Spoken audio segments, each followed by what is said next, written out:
I'm Elise Hugh. You're listening to TED Talks Daily. It's back to school time, which makes today's archive talk particularly timely. The paradox? We don't know what the future looks like at all, and yet educators have to prepare students for it. So in his TED 2006 talk, the author and educator Sir Ken Robinson proposes a different approach to prepare our kids by making sure we aren't educating away their creativity. We're posting this talk today because Sir Ken passed away last week. All of us at TED remain grateful for the humor, generosity of spirit, and deeply inspiring thinking he's brought to the world over the years. This is our most viewed talk of all time, and one of the first 6 TED Talks that we ever released. Please enjoy.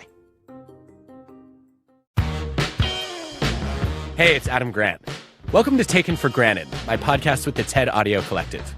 I'm an organizational psychologist, and I'm sitting down with some of my favorite thinkers and creators to rethink how we work, lead, and live. Today's episode is on finding your voice with celebrated filmmaker Ava DuVernay.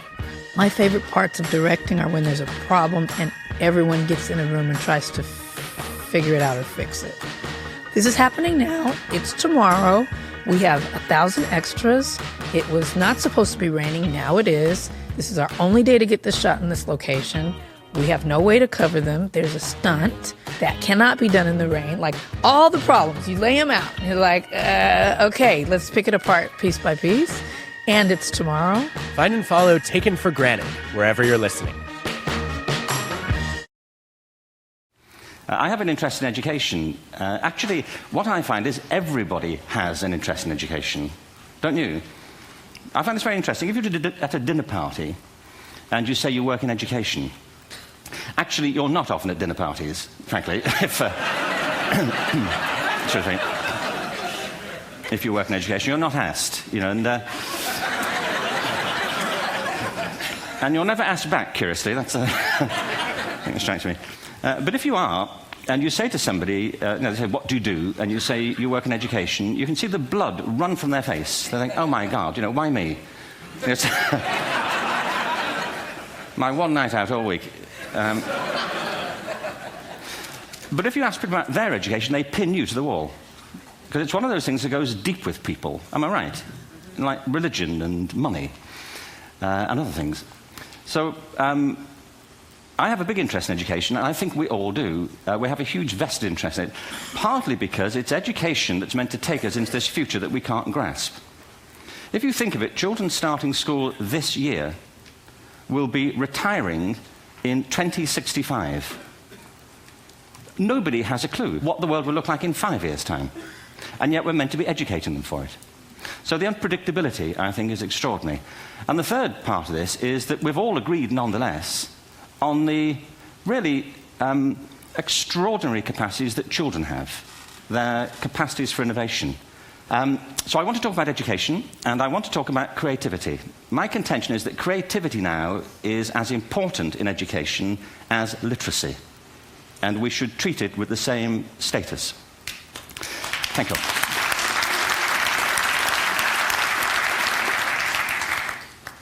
That was it, by the way. Thank you very much. So, 15 minutes left. Well, I was born... No, I had a great story recently, I love telling it, of a little girl who was in a drawing lesson. She was 6, and she was at the back drawing, and the teacher said this little girl hardly ever paid attention. And in this drawing lesson, she did.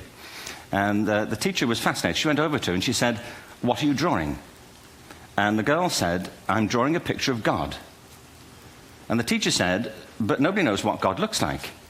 And the girl said, "They will in a minute."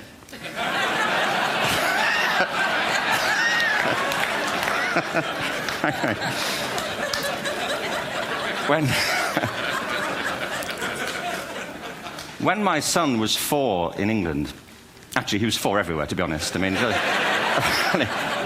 if we're being strict about it, wherever he went, he was 4 that year. But he was in the Nativity play. Do you remember the story?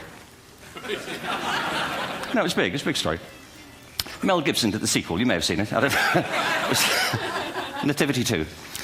But James got the part of Joseph, which we were thrilled about. We consider this to be one of the lead parts. We had the place crammed full of agents and T-shirts. You know, James Robinson is Joseph. He didn't have to speak, but do you know the bit where the three kings come in? They come in bearing gifts, and they bring gold, frankincense, and myrrh. This really happened. We're sitting there, and they, I think, just went out of sequence. Because we talked to the little boy afterwards and said, you know, are you okay with that? And they said, yeah, why was that wrong? They just switched. I think that was it. Anyway, the three boys came in, little 4-year-olds with tea towels on their heads, and they put these boxes down. The first boy said, I bring you gold. And the second boy said, I bring you myrrh. And the third boy said, Frank sent this.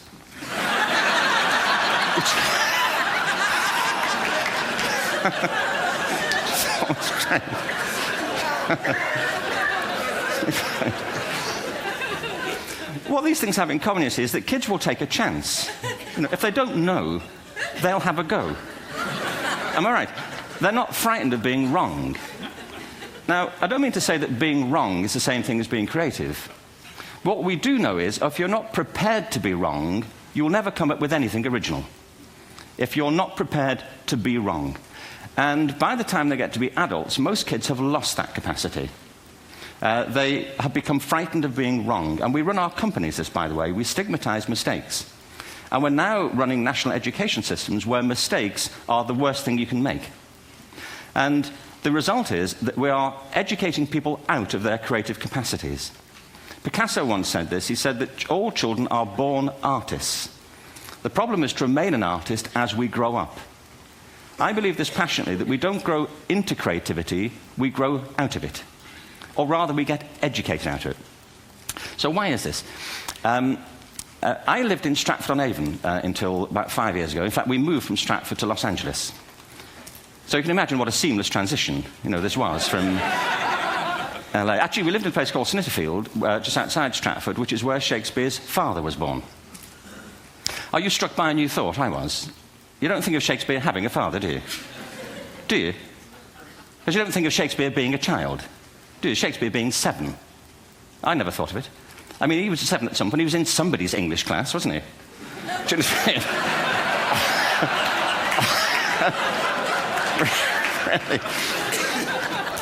How annoying would that be? You know?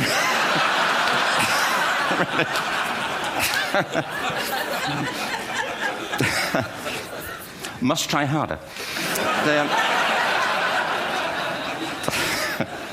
Being sent to bed by his dad, to Shakespeare. Go to bed now, you know, to William Shakespeare, you know, and put the pencil down, you know, and stop speaking like that. You know,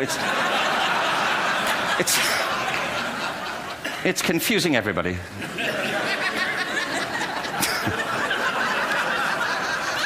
Anyway,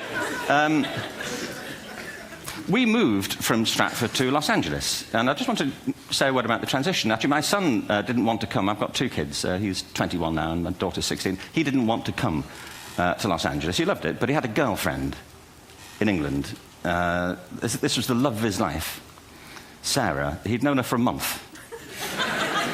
Mind you, they'd had their 4th anniversary by then, because it's a long time when you're 16. Anyway, he was really upset on the plane. He said, I'll never find another girl like Sarah. And we were rather pleased about that, frankly, because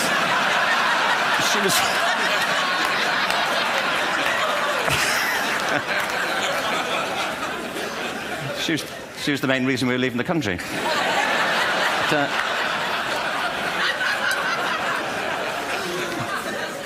But something strikes you when you move to America and when you travel around the world. Every education system on Earth has the same hierarchy of subjects. Everyone, doesn't matter where you go. You'd think it would be otherwise, but it isn't. At the top are mathematics and languages, then the humanities, and at the bottom are the arts, everywhere on Earth. And in pretty much every system, too, there's a hierarchy within the arts. Art and music are normally given a higher status in schools than drama and dance. There isn't an education system on the planet that teaches dance every day to children the way we teach them mathematics. Why? Why not? I think this is rather important. I think maths is very important, but so is dance. Children dance all the time if they're allowed to. We all do. We all have bodies, don't we? You know, did I miss a meeting? I mean, I think...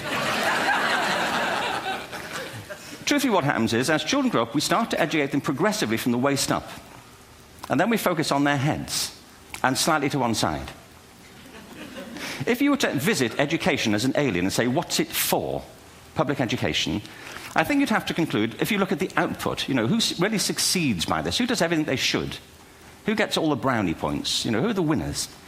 I think you'd have to conclude the whole purpose of public education throughout the world is to produce university professors. Isn't it?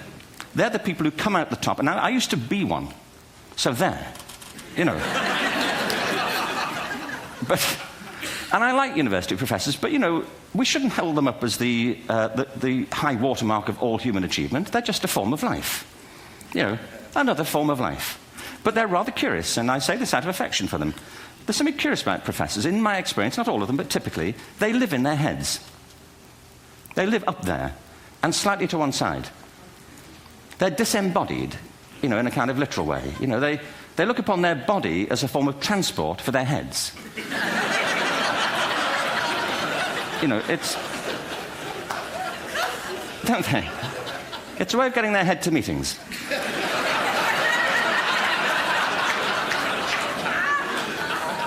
If you want real evidence of out-of-body experiences, by the way, get yourself along to a residential conference for senior academics and pop into the discotheque on the final night. And there you will see it. Grown men and women writhing uncontrollably off the beat. Waiting to end so they can go home and write a paper about it. Now, our education system is predicated on the idea of academic ability. And there's a reason. The whole system was invented around the world. There were no public systems of education really before the 19th century. They all came into being to meet the needs of industrialism. So the hierarchy is rooted on two ideas. Number one, that the most useful subjects for work are at the top. So you were probably steered benignly away from things at school when you were a kid, things you liked, on the grounds you would never get a job doing that. Is that right? Don't do music, you're not going to be a musician. Don't do art, you won't be an artist. Benign advice. Now, profoundly mistaken. The whole world is engulfed in a revolution. And the second is academic ability, which has really come to dominate our view of intelligence because the universities designed the system in their image. If you think of it, the whole system of public education around the world is a protracted process of university entrance. And the consequence is that many highly talented, brilliant, creative people think they're not, because the thing they were good at school wasn't valued or was actually stigmatized. And I think we can't afford to go on that way. In the next 30 years, according to UNESCO, more people worldwide will be graduating through education than since the beginning of history. More people. And it's the combination of technology and its transformational effect on work, and demography and the huge explosion in population. Suddenly, degrees aren't worth anything. Isn't that true? When I was a student, if you had a degree, you had a job. If you didn't have a job, it's because you didn't want one. And I didn't want one, frankly. So, but now, kids with degrees are often heading home to carry on playing video games. Because you need an MA, where the previous job required a BA, and now you need a PhD for the other. It's a process of academic inflation, and it indicates the whole structure of education is shifting beneath our feet. We need to radically rethink our view of intelligence. We know three things about intelligence. One, it's diverse. We think about the world in all the ways that we experience it. We think visually, we think in sound, we think kinesthetically, we think in abstract terms, we think in movement. Secondly, intelligence is dynamic. If you look at the interactions of a human brain, as we heard yesterday from a number of presentations, intelligence is wonderfully interactive. The brain isn't divided into compartments. In fact, creativity, which I define as the process of having original ideas that have value, more often than not, comes about through the interaction of different disciplinary ways of seeing things. The brain is intensely... By the way, there's a shaft of nerves that joins the two halves of the brain called the corpus callosum. It's thicker in women. And I think this is probably why women are better at multitasking. Because you are. Aren't you? There's a raft of research, but I know it from my personal life. If my wife is cooking a meal at home, which is not often, thankfully, but, you know, if she's doing... No, she's good at some things. But if she's cooking, you know, she's dealing with people on the phone, she's talking to the kids, she's painting the ceiling, you know, she's doing open-heart surgery over here. If I'm cooking, the door is shut, the kids are out, the phone's on the hook. If she comes in, I get annoyed. I say, Terry, please, I'm trying to fry an egg in here. You know, really.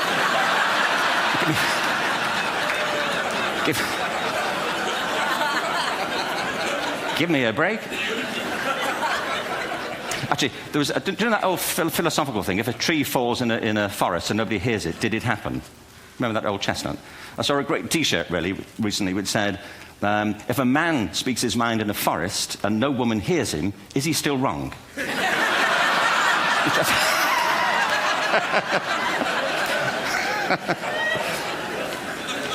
And the third thing about intelligence is it's distinct. I'm doing a new book at the moment called Epiphany, which is based on a series of interviews with people about how they discovered their talent. I'm fascinated by how people got to be there. It's really prompted by a conversation I had with a wonderful woman who most people have never heard of. She's called Gillian Lynn. Have you heard of her? Some have. She's a choreographer, and everybody knows her work. She did Cats and Phantom of the Opera. She's wonderful. I used to be on the board of the Royal Ballet in England. Anyway, Gillian and I had lunch one day. I said, how'd you get to be a dancer? And she said it was interesting. When she was at school, she was really hopeless. And the school in the 30s wrote to her parents and said, we think Gillian has a learning disorder. She couldn't concentrate. She was fidgeting. I think now they'd say she had ADHD. Wouldn't you? But this was the 1930s, and ADHD hadn't been invented, at this point, so it wasn't an available condition. People weren't aware they could have that. Anyway, she went to see this specialist. So this oak-panelled room, and she was there with her mother, and she was led and sat on this chair at the end, and she sat on her hands for 20 minutes while this man talked to her mother about all the problems Gillian was having at school. And at the end of it, because she was disturbing people, her homework was always late and so on, little kid of 8, in the end, the doctor went and sat next to Gillian and said, Gillian, I've listened to all these things that your mother's told me. I need to speak to her privately. So he said, wait here, we'll be back. We won't be very long. And they went and left her. But as they went out the room, he turned on the radio that was sitting on his desk. And when they got out the room, he said to her mother, just stand and watch her. And the minute they left the room, she said she was on her feet, moving to the music. And they watched for a few minutes, and he turned to her mother, and he said, Mrs. Lynn, Gillian isn't sick. She's a dancer. Take her to a dance school. I said, what happened? He said, she did.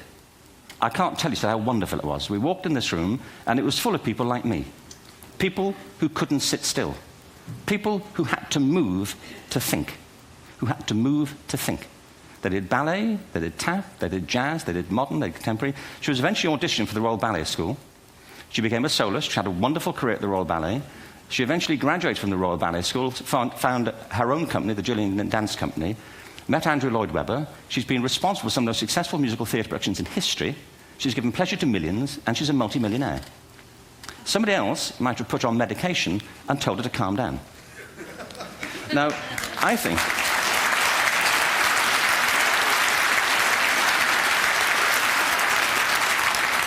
What I think it comes to is this. I believe our only hope for the future is to adopt a new conception of human ecology, one in which we start to reconstitute our conception of the richness of human capacity.